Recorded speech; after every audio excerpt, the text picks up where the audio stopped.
আসসালামু আলাইকুম এভরিওয়ান, কেমন আছেন আপনারা সবাই? আশা করছি যে যেখানে আছেন ভালো আছেন আর সুস্থ আছেন। আমি আলহামদুলিল্লাহ ভালো আছি। আর একটা নতুন ব্লগ ভিডিও নিয়ে আপনাদের কাছে চলে এসেছি। আপনাদের এই ভিডিওটা ভালো লাগলে অবশ্যই একটি লাইক আর একটি কমেন্ট করতে একদমই ভুলবেন না। আপনাদের একটি লাইক আর একটি কমেন্ট আমাকে কিন্তু ভিডিও বানাতে অনেকটাই উৎসাহ জানাবে। চলুন আজকে সংসারে কিভাবে এত কম টাইমে শাশুড়িমার জন্য নাস্তা, অনেক রকমের রান্না বান্না, ভাজি সব কিছু করেছি আপনাদের সাথে আজকে শেয়ার করব। তো একা হাতেই সবগুলো কাজগুলো শেয়ার করেছি। কাকা শ্বশুরমশাই সকালবেলা ডিউটি যাবে, আপনাদের দাদাভাই ডিউটি যাবে, তখন কিছু রান্নার ছিল না, তাই আজকে আমি ডিম দিয়ে আলু দিয়ে প্রথমটা রান্না করেছিলাম। পরে কাকা শ্বশুরমশাইকে আপনাদের দাদাভাই পাঠিয়েছিল মার্কেটে, সেখান থেকে চিকেন পরে নিয়ে এসছে, অনেক কিছু নিয়ে এসে রান্না করতে বেশ অনেকটা হিমশিম লাগছে। তবে এত কম টাইমে আমি রান্নাটা কিভাবে কমপ্লিট করলাম এই সব ভিডিও নিয়ে আপনাদের কাজকর্মগুলো এত কম টাইমে একা হাতে কিভাবে সামলেছি সেই সব ভিডিও তো আপনাদের সাথে শেয়ার করতে এসেছি। অবশ্যই আপনারা শেষ পর্যন্ত কথা না বাড়িয়ে রান্নাটা বসিয়ে দিয়েছি। একদিকে ভাত হয়ে গেছে অফ ক্যামেরায়, সেটা আমি সকালের বাসি কাজ কর্ম করতে গিয়ে তখন আমি ভাতটা বসিয়ে নিয়েছি। আর এখন করে আপনাদের যে দাদাভাই চালটা নিয়ে এসে বেশ ফোটে, তাই ওটা আমি যখন বাসি কাজ করি তখন আগে ভাতটা বসিয়ে নিই। এবারে রান্না করতে বাকি আছে তরকারিগুলো। ভাত হয়ে গেছে, ভাত যেহেতু অনেকটা ফোটা চালটা সময় লাগে, তো আগেই সকালবেলা বাসি কাজ যখন করি তখনই কিন্তু আমি ওই ভাতটা বসিয়ে দিচ্ছি। সেই সব ভিডিও কিন্তু আপনাদের সাথে শেয়ার করি না। চলুন আজকে এবারে ডিম দিয়ে আলু দিয়ে যা রান্না করি, আপনাদের দাদাভাই আর কাকা শ্বশুরমশাই খেয়ে চলে গেলে অন্য কিছু আইটেমগুলো রান্না করব। আর কি বলুন তো, সকালবেলা তো বাজার থেকেও তো চিকেন পাওয়া যাবে না, বা সবজি আনতে গিয়ে অনেকটা দেরি হবে, তাই ভাবলাম বাড়িতে অনেকগুলো বেশ ডিম আছে, তাই ডিম দিয়ে আলু দিয়ে রান্না করে নিই। অনেক দিনই হলো বাড়িতে ডিম দিয়ে আলু দিয়ে রান্না হয় না। আর ওইদিকে আলুগুলো সুন্দর করে লাল লাল করে ভেজে নিয়েছি, তার সাথে ডিমগুলো ভেজে নিলাম। পেঁয়াজ একটু লাল করে তার উপরে দিয়েছি আদা রসুন, একদম মাংসের মতো রান্না করব। আর কি জানেন তো, এই সময়টা যেহেতু অনেকটা তাড়াহুড়োর মধ্যে রান্নাটা করছি, আর সবটা হয়তো সব প্রসেসে আমি আপনাদের সাথে শেয়ার করতে পারছি না। পেঁয়াজটা তেলটা আমি কখন দিয়েছি সেটা আপনাদের সাথে শেয়ার করতে পারি। হয়ে গেছে, কষি এবার পানিটা ঢেলে নিয়েছি তরকারির মধ্যে।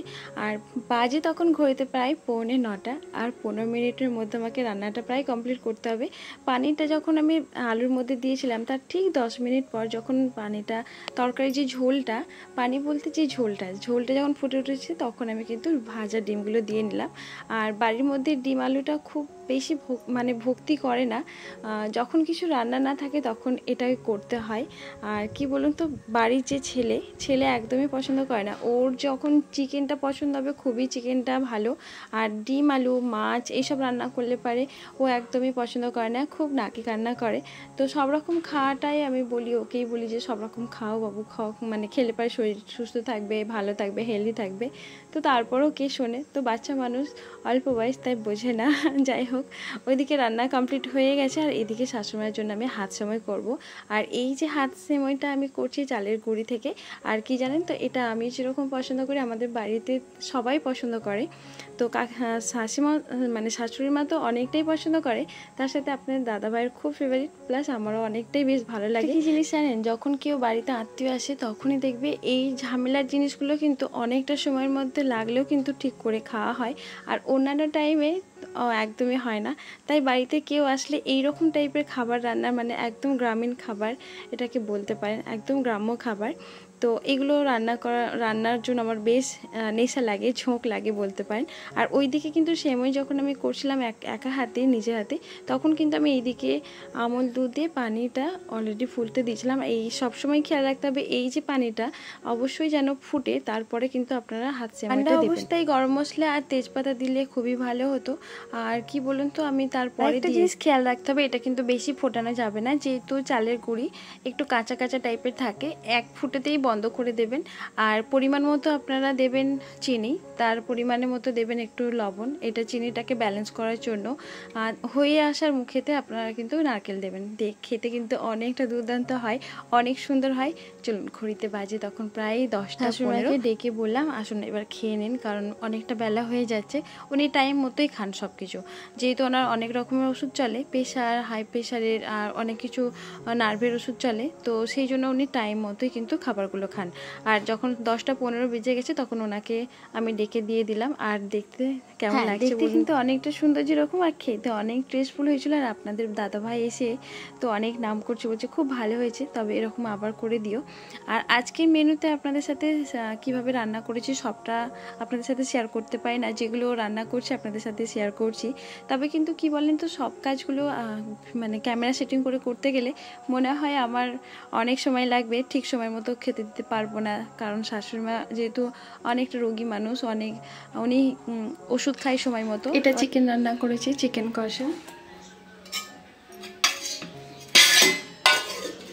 রান্নার কিছু ছিল না, প্রথমে এই শ্বশুরমশাইয়ের জন্য রান্না করেছিলাম হচ্ছে ডিম দিয়ে আলু দিয়ে, পরে চিকেনটা আসছে। আর এটা রান্না করেছি হচ্ছে, এটা হচ্ছে রান্নাটা হচ্ছে কুলপি শাক রান্না করেছি, একদম চচ্চড়ির মতো করেছি। এটা আলু ভাজা আর বেগুন ভাজা করে নিয়েছি।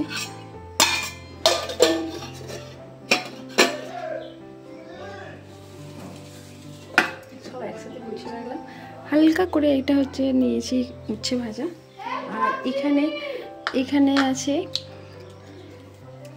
আছে হচ্ছে শাশুড়ি মা একটু এই যে মুরগির আছে না কলিজা রান্না, কলিজা যেটা হয়েছে দিল আর সমদানা, সেই রান্নাটা খেতে খুব ভালোবাসেন, তাই এখানে এই রান্নাটা।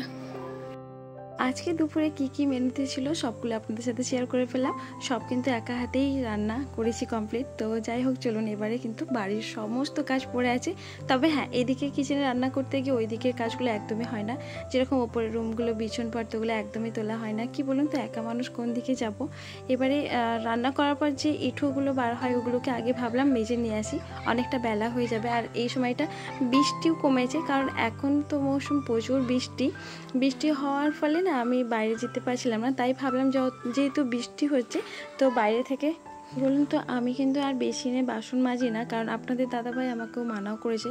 আর এই যে ক্যাবিনেটটা দেখতে পাচ্ছেন ইয়েলো আর রেড, এই ক্যাবিনেটের যে বেসিনের দিকে না বেশি জল ইউজ করলে পারে, মানে পানিগুলো ইউজ করলে পারে, ওখানে কিন্তু ক্যাবিনেটের যে পাল্লা হয়, উডেন যে পাল্লা, কাঠের যে পাল্লাটা একদম নষ্ট হয়ে যাচ্ছে দিনকে দিন।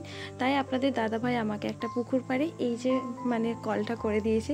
এই কল থেকে আপনি মানে আমাদের বাড়িতে, মানে আমাদের বাড়ির প্রত্যেকের একটা একটা করে পার্সোনালি কল আছে। এই কলটা থেকে 24 ঘন্টা প্রায় পানি থাকে। তো একদিক দিয়ে সুবিধা হয়েছে, যখন অনেক কিছু বাসনপত্র হয় ছোটো ধোয়ার জন্য আর কাপড় পরতে হয়, এখানে গিয়ে আমি কিন্তু ওয়াশ করে নিই। আর অনেক ক্ষেত্রে আমি পুকুরে ইউজ করি না, এখন মানুষ পুকুরের পানিটা ইউজ করাটা একদমই ভুলে গেছে। আর এই টাইম কল মানে হওয়ার জন্য না খুবই সুবিধা হয়েছে। আর চলুন, ওখানে সব বাইরের কাজ করে নিয়েছি, এবারে সব কিন্তু বাড়ির কাজগুলো কমপ্লিট করব।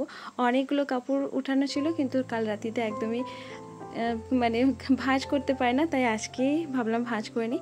আর ওইদিকে বাজে প্রায় 1:45, তাড়াহুড়ো করছি, ঝাড় বিছানাপত্র সব কিন্তু বাকি আছে, জানলা একদমই।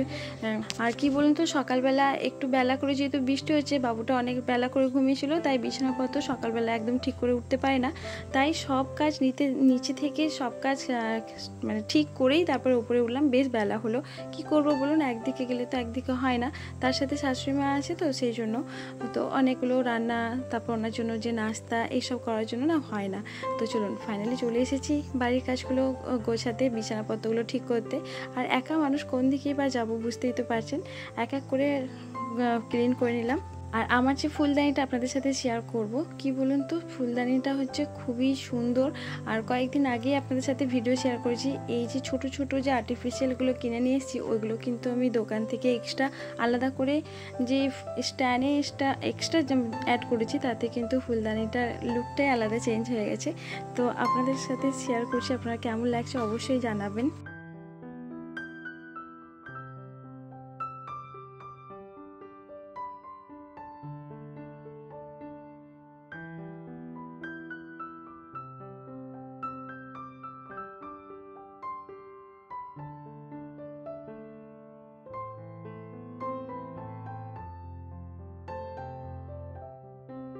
আমার আর্টিফিশিয়াল ফুল স্ট্যান্ডটা আপনাদের কেমন লেগেছে অবশ্যই কমেন্ট করতে একদমই ভুলবেন না। আর চলুন এবারে কিন্তু ঝাড়ু দিয়ে মুছে নিই।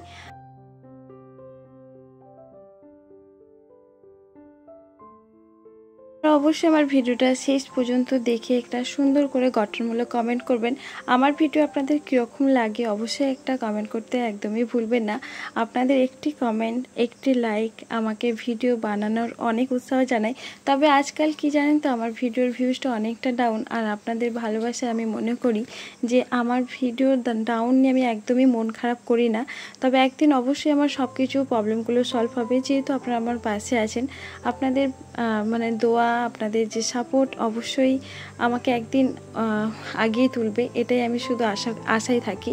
আর মানুষ তো সবসময় আশাবাদী হয়ে থাকে, তাই আপনাদের ভালোবাসাও যেমন প্রয়োজন আর তেমন আপনাদের সাপোর্টও আমি খুবই করব ইনশাল্লাহ।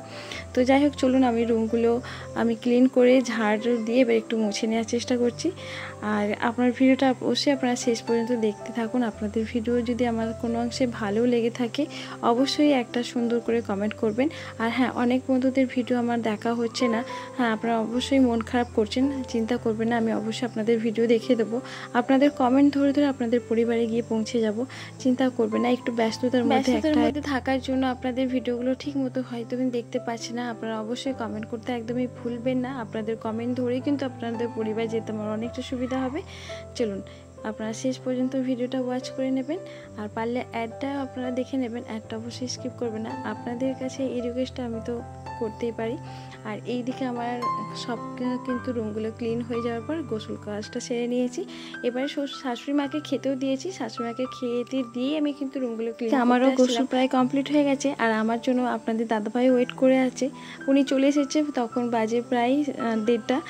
চলুন একসাথে খাওয়া দাওয়া কমপ্লিট করে নিই। আপনারা সবাই ভালো থাকবেন, সুস্থ থাকবেন, আপনাদের পাশে অবশ্যই আছে, আপনারাও পাশে থাকবেন, আমাদের জন্য বিশেষ করে দোয়া করবেন। আপনার জন্য আমাদের দোয়া রইল। আপনাদের সাথে আবার দেখা হবে কোনো একটা নতুন করে ব্লগে।